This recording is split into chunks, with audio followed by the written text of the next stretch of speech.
안녕하십니까. 김일학 교수입니다. 오늘은 영적인 혼란함과 내려놓음이라는 주제를 가지고 말씀을 나눠보기로 하겠습니다. 이 시대에는, 우리가 살고 있는 이 시대에는 영적인 혼란함이 아주 극에 달해 있고, 또 사랑이 식어져 가고 있으며 진리가 희석되고, 또 미움과 정죄와 판단, 그리고 나라와 나라 사이에 벌어지고 있는 전쟁이며 자연환경의 파괴이며 음란과 마약의 중독과 같은 종말의 징조들이 더 이상 어떤 다른 말이 필요하지 않을 정도로 온 세상을 휩쓸고 있습니다. 그리고 많은 사람들은 지금이 마지막 때인가라는 질문을 서슴없이 하고 있죠. 그러나 이 질문에 대한 대답은 우리가 생각하는 것보다 훨씬 더 절박하고 또 시급한 것임을 알아야 합니다. 예수님은 말세가 노아의 때와 같을 것이라고 말씀하셨습니다. 겉으로 보기에는 평범한 것처럼 보이지만은 영적으로는 매우 긴급하고 절박하며 의미심장한 그런 시기입니다. 예수님은 두 길이 존재함을 말씀하셨고, 오직 한 길만이 영생으로 인도한다라고 말씀하셨습니다. 우리가 하나님을 믿는다는 것은 단순히 하나님의 도움을 받는 것이 아니라 하나님의 뜻을 구하고 순종하는 삶을 사는 것입니다. 성숙한 신앙은 하나님의 뜻을 이해하기 전에 하나님의 뜻을 신뢰하는 데서부터 시작이 되죠. 하나님의 뜻을 구하는 것은 내 삶의 주인은 내가 아니라 그분이다라는 그런 고백입니다. 다시 말해서 그분의 주권을 인정하는 결단이고 선포여야 한다는 것이죠. 실제 삶에서 자신이 주인 행세를 하는 사람들은 교회 내에서도 절대 다수이죠. 예수님은 하나님의 뜻에 완전히 복종하신 분이었습니다. 요한복음 4장에서 예수님은 제자들에게 나의 양심은 나를 보내신 이의 뜻을 행하는 것이며 그분의 일을 온전히 이루는 것이다 라고 말씀하셨습니다. 겟세마네 동산에서 예수님은 피가 섞인 땀을 흘리며 하나님의 뜻을 구하는 기도를 하신 것을 여러분들은 요한복음을 통해서 잘 알고 있죠. 십자가는 인간적인 눈으로 보면은 비극이었지만 하나님의 눈에는 인류를 구원하신 그런 초유의 역사적인 그런 사실이었음을 우리가 볼 수가 있습니다. 오늘 말씀에서는 성경의 가르침에서 가장 도전적이고 변화를 일으키는 내 뜻을 내려놓고 하나님의 뜻을 구하며 좁은 문으로 들어가는 길에 대해서 잠시 살펴보려고 하는 것입니다. 많은 그리스도인들의 질문은 이렇습니다. 나는 실제로 좁은 문을 향하고 있는가? 이 질문에 대한 해답은 감정이나 외적인 모습에 있는 것이 아니라 하나님 말씀에 드러난 기준, 그 기준에 있다는 점을 우리가 알아야 되겠습니다. 넓은 물은 넓고 편하여 안전하여 많은 사람들이 그 길을 가지만은 좁은 문은 자기 자신을 부인해야 됩니다. 자기 자신을 죽여야 되고 회개를 해야 되고 그리스도와의 참된 동행을 가져야 하며 힘들게 보일지라도 힘들고 어렵게 보일지라도 그 좁은 길은 소망의 길임을 우리는 알아야 합니다. 예수님은 제자가 되는 길을 숨기지 않으셨죠. 그분은 우리의 뜻을 내려놓고 자기 자신을 부인하며 십자가를 지고 따르라는 그런 명령을 하셨습니다. 세상은 오늘날 우리가 살고 있는 세상은 불평, 불만, 원망으로 가득하지만 하나님의 사람은 감사로 세상을 이겨내야 합니다. 하나님의 뜻은 멀리 있지 않고 말씀 속에 있고 또 하나님 말씀에 순종하는 순종 속에 있으며 고난과 감사 속에 있습니다. 하나님에 대한 감사는 하나님에 대한 신뢰이며 신앙의 결론이기도 하고 가장 핵심이 되는 것이죠. 어쩌면 이 순간 모든 사람들이 넓고 편안한 길을 걷고 있을지도 모르겠습니다. 더 순결하고 거룩한 삶을 갈망하는 사람들도 있겠죠. 그러나 그런 갈망은 성령께서 여러분을 좁은 문으로 부르고 계신 증거임을 우리가 깨달아야 되겠습니다. 회개 없이는 좁은 문으로 결코 들어갈 수도 없고 가까이 갈 수도 없다는 사실을 우리가 인지해야 됩니다. 회개는 막연한 죄책감이 아닙니다. 회개는 성령님의 역사로 우리의 마음과 생각에 근본적인 변화를 불러일으키는 것이 회개입니다. 죄는 단순한 실수가 아니고 하나님의 거룩함에 대한 반역 행위입니다. 이는 그리스도의 사랑 때문에 죄를 미워하는 것이죠. 좁은 이유는 내 자신을 비워야 하고 또 내 자신을 부인하는 자만이 들어갈 수 있는 문이기 때문에 좁은 문이 좁을 수밖에 없습니다. 회개는 우리 자신을 비우게 하는 것이기 때문에 회개가 또 반드시 필요하죠. 교회에 출석하고 예배를 드리면서 또 종교적인 외양 아래 숨겨진 부모에 대한 불순종이라든가 음란하고 더러운 생각, 미워하는 생각, 세속적인 이기심과 탐욕, 욕망, 용서하지 않는 마음, 다른 사람을 정죄하고 판단하는 마음, 이기심과 탐욕의 마음을 가지고 한 번도 거듭나지 않는 신앙생활을 하는 사람들이 교회 안에 얼마나 많이 있습니까?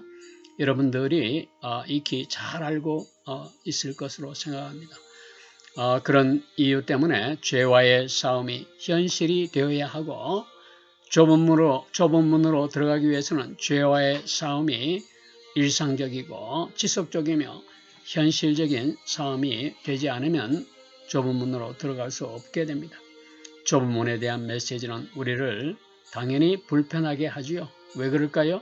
그것은 하나님의 나라는 자기 뜻대로 사는 자들을 위한 것이 아니라 하나님의 뜻에 복종해야 하는 자들만의 것이기 때문에 그렇습니다.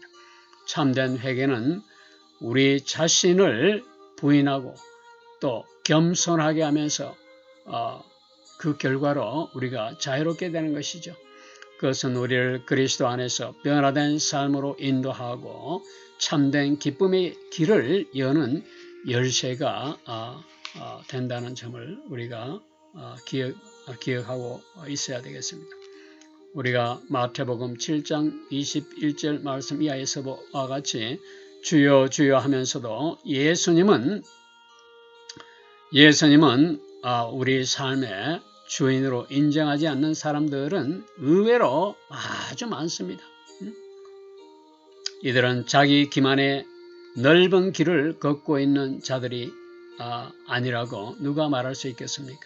예수님은 분명히 말씀하십니다. 나더러 주여 주여 하는 자마다 다 천국에 들어갈 것이 아니라 내 아버지 하늘에 계신 내 아버지의 뜻대로 행하는 자라야 천국에 들어간다고 마태복음 7장 21절 이하에서 말씀하고 계시죠. 좁은 문은 온전히 그리스도께 복종하는 삶을 요구합니다. 온전한 복종이 반드시 요구된다는 것이죠. 입술과 말뿐이 아닌 순종하는 마음을 요구한다는 의미죠.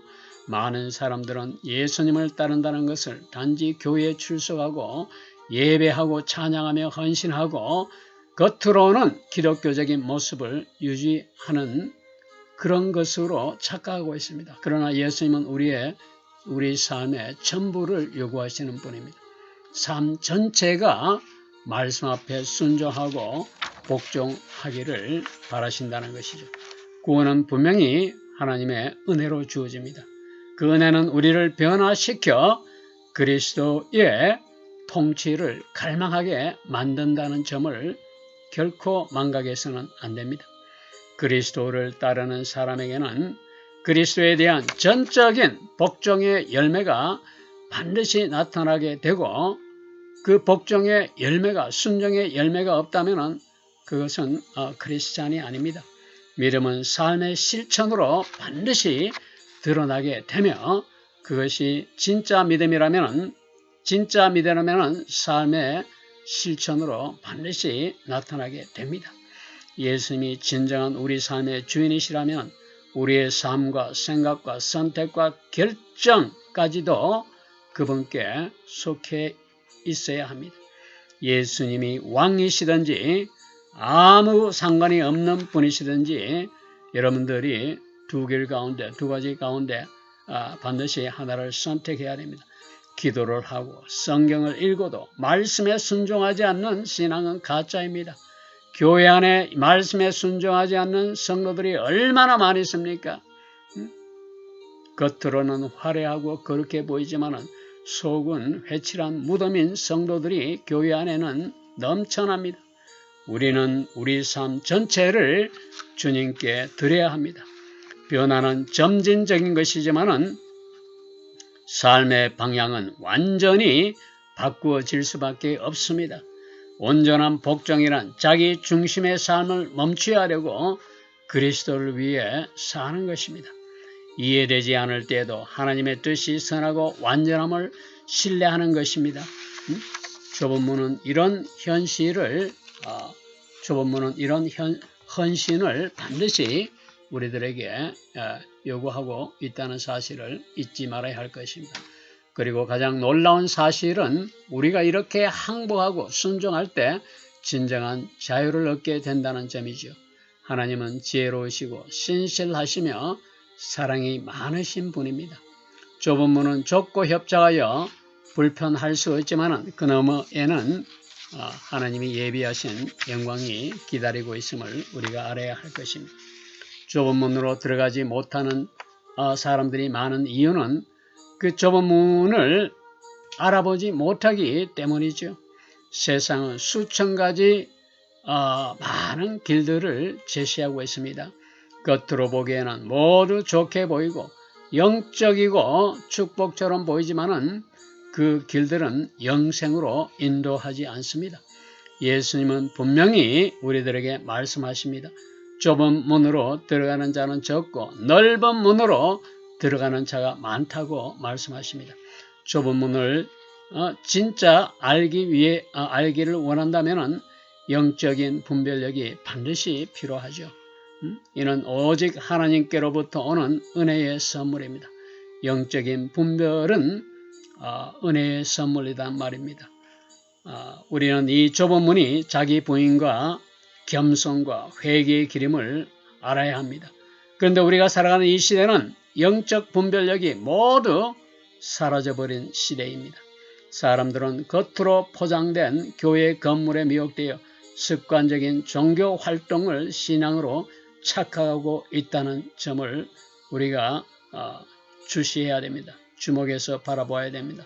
인간 중심의 인본주의적인 설교, 편하여 듣기 좋은 설교와 잘 먹고 잘 사는 번영의 설교에 은혜를 받았다고 착각하는 성도들이 수없이 많이 있습니다. 교만과 자아를 높이는 예배가 넓은 문을 형성하고 있는 시대가 바로 우리가 살고 있는 이 시대입니다.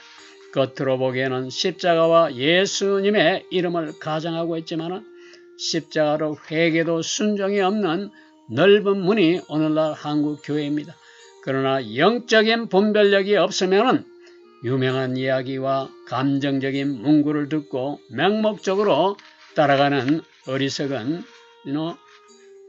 맹인과 같은 그런 성도들이 될 수밖에 없습니다.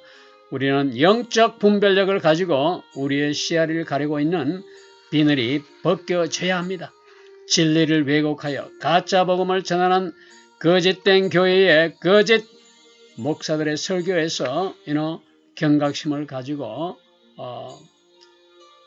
성경 말씀과 비교해서 점검하고 미혹되는 일이 없어야 되겠습니다. 성경 말씀 속으로 깊이 들어가야 하는 이유가 바로 여기에 있습니다. 좁은 문은 세상의 시선을 끌지 모르지만은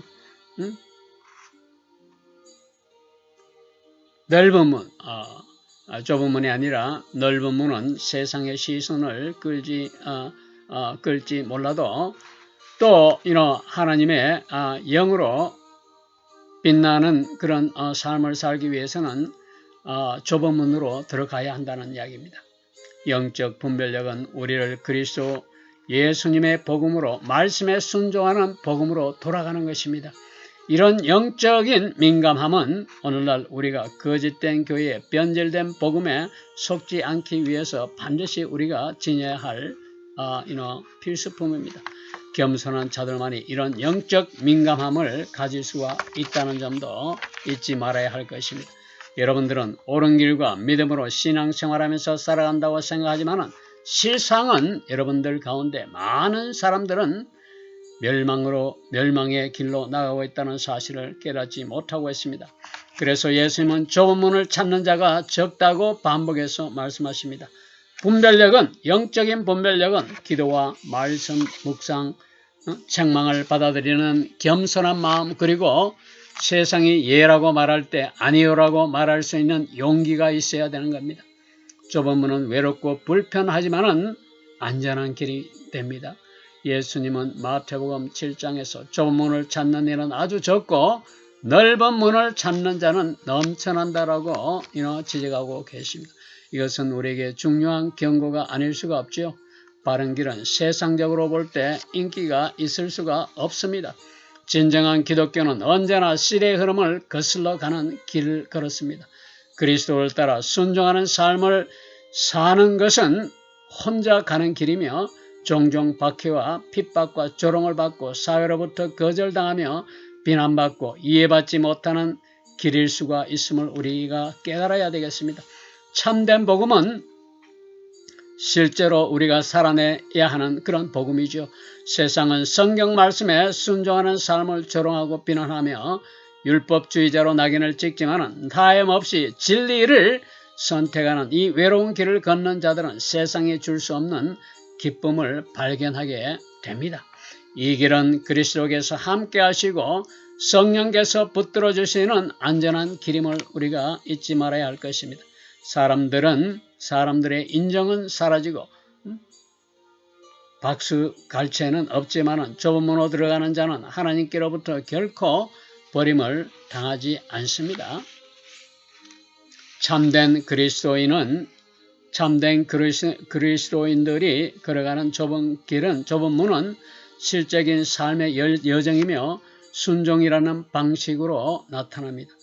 마태복음 7장에서 예수님은 이 말씀을 듣고 행하는 자는 지혜로운 자라고 말씀하셨습니다. 듣는 것만으로는 부족하고 말씀에 순종이 필요하다는 말씀이지요. 참된 기독교는 아름다운 말이 아니라 순종의 삶임을 우리가 알아야 되겠습니다. 순종은 우리의 믿음을 시험하는 길이기도 합니다. 많은 이들은 주여 주여 하지만 실제로는 자신들의 삶의 주인으로 살아갑니다. 교회 예배에 참석하고 찬양하고 헌신하지만 말씀에 순종하지 않는 십자가 없는 기독교인들이 교회 안에는 넘쳐나고 있습니다. 편안하지만 도전이 없고 변화가 없는 흔들리는 그런 믿음의 사람들이죠. 예수님을 따른다는 것은 순종의 삶임을 우리가 명심해야 됩니다. 은혜는 우리를 변화시키는 은혜이고 좁은 문을 통과하는 사람들은 하나님의 뜻을 더 사랑하게 되고 순종은 더 이상 무거운 짐이 아니라 우리 마음의 영혼의 기쁨이 된다는 점도 우리가 꼭 기억해야 되겠습니다. 교회 출석이 우리의 삶에 숨겨진 죄악들을 결코 해결해 주지 않습니다. 교회 출석에서 예배 드리는 것이 생사를 가를 만큼 중요한 것은 아닙니다. 그런 중요한 의미를 두지 마세요. 순정이 없는 믿음은 가짜이기 때문에 그렇습니다. 우리들 삶의 모든 영역에서 주님이 다스리지 못한 것들을 보여달라고 십자가 앞에 나가서 기도하는 그런 결단이 있어야 되겠습니다. 순종은 구원받은 자들이 보여주는 그런 증거이기도 합니다. 참된 신자는 무엇이 주님을 기쁘시게 되는지를 묻는 자입니다. 내 유익을 구하는 것이 아니라 내게 유익한 것만을 구하는 자들이 아니라 하나님의 뜻을 구하고 하나님이 기뻐하시는 것이 무엇인지를 고민하는 사람들입니다. 좁은 문은 죄를 지었을 때 슬퍼하고 죄에 안주하지 않고 거룩을 삼아하는 그런 자들이기도 하죠. 이 혼란한 시대 자기 부인을 요구하는 신앙은 여러분들에게 불쾌하게 들릴 수도 있을 것입니다. 좁은 문은 단순한 구원의 초대가 아니라 날마다 자기를 부인하고 포기하는 그런 요구이기도 합니다. 그리스도의 복음은 더 나은 삶을 위한 초대가 아니라 죽음의 부르심입니다. 내가 죽는 부르심입니다. 자신에 대해서 죽고 죄에 대해서 죽고 세상에 대해서 죽는 삶, 그것이 바로 십자가의 삶이 아니고 무엇입니까? 십자가의 삶은 우리가 사랑하는 것을 내려놓아야 하는 그런 삶입니다. 많은 사람들은 세상을 사랑하며 자기를 내려놓는 삶을 싫어합니다. 좁은 문은 진짜 자기 자신을 포기하고 자신을 죽이는 것을 요구하는 것입니다. 그래서 좁은 문으로 가는 사람이 그만큼 적을 수밖에 없는 것이죠. 참된 회개의 삶과 죄인으로서 삶에 대한 돌이킴이 없이는 누구도 그리스도께로 나아갈 수가 없습니다. 예수님의 주인 되심의 완전한 복종과 순종, 그리고 영적 분별력을 가지고 넘어지고 상처를 입어도 끝까지 인내하는 마음을 가져야 하는 이유가 바로 여기에 있습니다. 결국 최후의 심판 날에는 좁은 문을 통과한 자들과 넓은 문에 속아 살아온 자들 사이에 영원한 분리와 격리가 있게 될 것입니다. 이것은 예수님이 우리에게 주시는 영원한 삶에 대한 초대이고 경고입니다. 스스로를 속이는 어리석음을 범하지 말아야 되겠죠. 깨어진 자들이 우리 스스로 되었는지를 반성해 봐야 할 것입니다. 여러분은 이제 어떤 길을 걷고 있습니까? 삶의 참된 믿음의 열매가 여러분에게는 있습니까? 진리의 말씀에 여러분들은 스스로 순종하고 있습니까? 예수님을 좋아하는 것만으로는 부족하고 우리는 거듭나고 회개하고 돌이켜 새로운 사람이 되어야 합니다. 겸손하고 자신을 부인하고 전심으로 그리스도를 붙드는 우리 자신이 되어야겠다는 겁니다. 오늘 이 말씀을 듣는 모든 분들은 이 말씀을 듣는 것만으로도 엄청난 축복을 받은 자들이 아닐 수가 없습니다. 좁은 문은 예수 그리스도 그분 자신이 좁은 문이고 또 그분이 여러분들을 부르고 계십니다. 여러분들이 수많은 혼란스러운 소리에 지쳐 있다면 이제 한 가지 분명한 진리를 붙들어야 할 시점입니다. 진심으로 그리스도에게로 돌아서고 아직 기회가 있을 때 기회의 문이 닫히기 전에 좁은 문으로 들어가는 여러분 모두가 되기를 예수 그리스도의 이름으로 축복합니다. 감사합니다.